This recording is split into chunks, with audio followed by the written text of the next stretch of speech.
Edgar Tekere was ZANU PF Secretary General when he was fired from the party in 1988.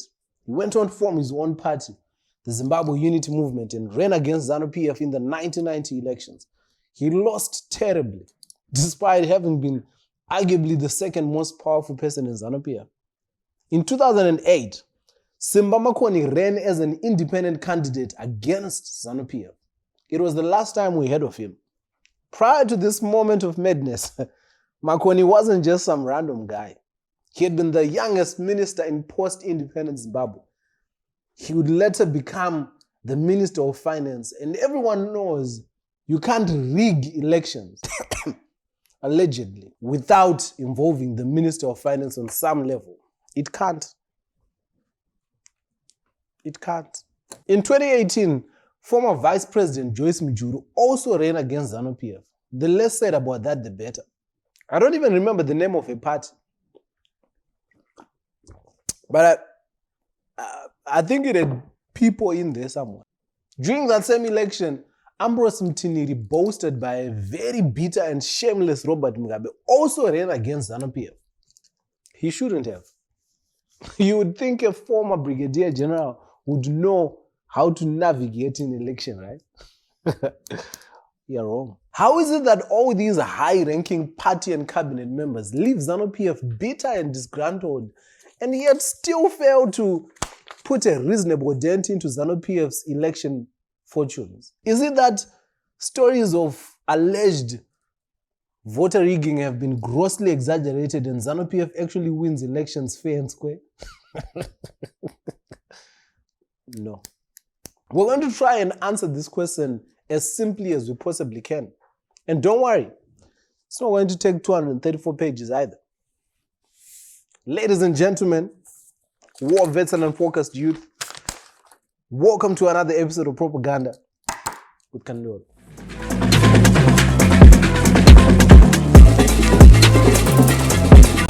Whenever we talk about alleged rigging, it's in hushed tones, and we always make it seem like it's a singular event. Like there's a guy going around swapping ballot boxes in a trench coat in the middle of the night. Not that we're ruling out that there is a guy who goes around doing this, but it would be stricter to suggest that that's all there is to it. The phenomenon that is alleged election rigging. Do I have to keep saying alleged every time? Do you have money for a lawyer? Maya? The phenomenon that is alleged election rigging in Zimbabwe is best explained by Dr. Miles Tendi, who puts it down to what he calls the preponderance of incumbency, a theory which argues that defeating a sitting president is usually a tall order because they are in control of all state institutions that are necessary to win an election: state media, the Reserve Bank, and the army. This theory confirms what we have always known, that being ZANU PF is like having a telecell line. It only works while you're in the telecell building. It doesn't matter how powerful you once were. Once you're out, you're just another guy with a Twitter account. Since 1980, the only vote that ZANU PF has ever admitted losing is the referendum for a new constitution in February of 2000. Let me show you how preponderance of incumbency works. Do you remember?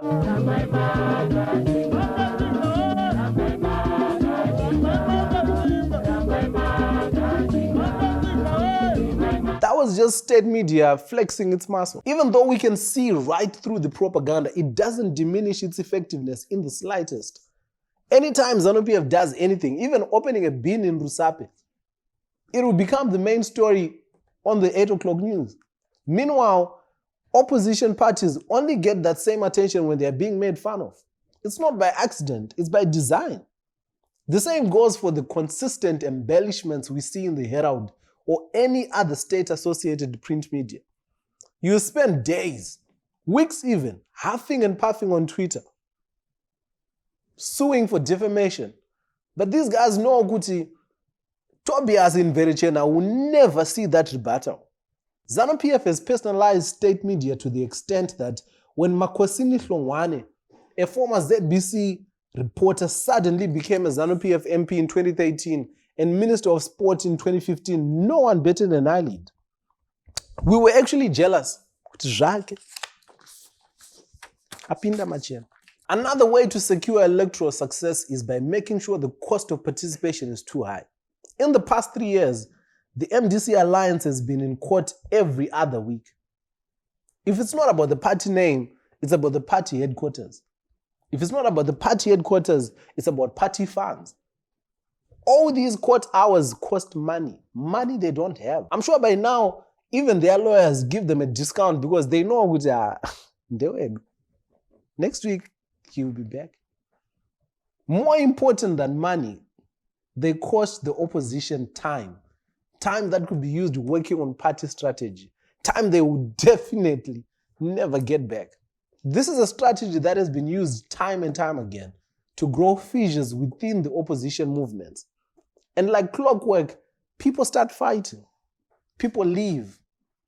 Progress and hope are lost, and the process has to be restarted again. Meanwhile, ZANU PF can order schools to be shut down and have students burst to rallies. On any given day, you open the Herald or the Chronicle and you will see parastatals falling over themselves trying to congratulate some random minister for winning some random and bogus award. I used to be very confused at these congratulatory messages until I realized they do it because they know if they don't sing for their supper, it could be their last supper. At this point, words like uneven playing field sound like NGO vocabulary, right next to capacity building and pivoting on new media. But uneven playing field is the simplest way to describe the electoral system in Zimbabwe. The Zimbabwe Electoral Commission is made up of commissioners who are appointed by the president after a nomination process. This is very much like if Mdiwa's father was the director of the ZANU PF Awards. You can't fault him if he decides to give your son all the awards. ZEC has been at the receiving end of multiple election-related lawsuits. Most famously and recently, the V11 saga in 2018. That ZEC needs a complete overhaul is common knowledge at this point. Even my son will tell you that ZEC needs to be changed, and he can't even speak yet. But will we see any electoral reforms anytime soon? Jonathan Moyo might have already answered this question back in 2016 when he said ZANU PF will not and will never reform itself out of power. And it's true. Because they know what will happen. I could go all day giving examples of how the state uses its authority to win elections. And none of it would be new information. It's things that most of us have witnessed firsthand, some more than others. So I'll just keep it to those few examples. You might watch this and think, so what's the point?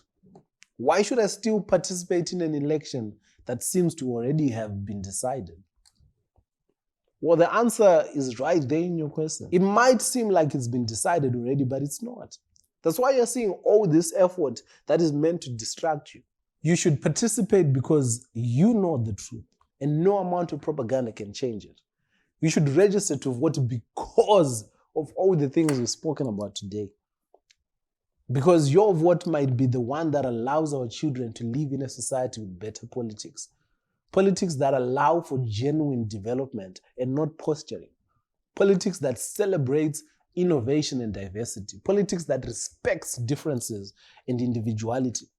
Politics that don't rely on literal arm twisting to win the day. Politics that respect ideas. Everywhere else, elections are sacred. You should register to vote because your vote might be the difference that brings us that. Who you vote for is a completely different issue. That's between you and who you pray to. But it's absolutely important that you do register to vote, and when the time comes, you go and vote. That's a responsibility that you can never outsource to anyone, ever. This has been another episode of Propaganda with Kandoro, and if everything goes well, catch you guys next week.